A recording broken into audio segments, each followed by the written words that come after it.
2027 red and பிளாக்காக அச்சு தூக்கிட்டு எங்கள் சிஎம்ஏ உட்கார வைக்கிறோம், தளபதியாக உட்கார வைக்கிறோம்.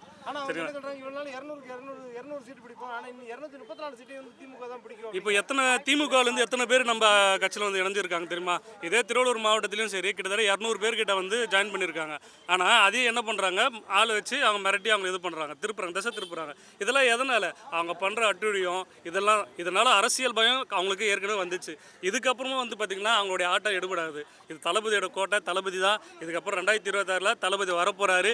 மக்களுடைய எல்லாருடைய எதிர்பார்ப்பும் அதுதான் இருக்குது. அதாவது மக்களுக்கு என்னென்னா பெண்களுக்கான சம உரிமையை கொடுக்குற ஒரே இதுன்னா தளபதி இது மட்டும்தான். சரிங்களா? அது கண்டிப்பாக 2026 தளபதி வந்தாருன்னா கண்டிப்பாக அதுக்கு முதல் கையெழுத்து அதுவாக தான் இருக்கும். நீங்கள் பார்க்கும்போதே தெரியலையா? அவர் பேக்கும்போது அந்த ஸ்பீச்சே பார்த்தீங்கல்ல, எல்லாரும் பயங்கரமாக ஒரே கைத்தட்டல். எந்த ஒரு தளபதி இது இப்போ வந்த கூட்டம்லாம் சும்மாவா? ஏதோ காசுக்காக வந்த கூட்டமாக இதெல்லாம்? தளபதியுடைய பாசத்துக்காகவும் அவருடைய அரவணைப்பு எல்லாமே எங்களுக்கு இருக்குது. அந்த ஒரு காரணத்துக்காக தான் நாங்கள் எல்லாமே இங்கே வந்தோம்.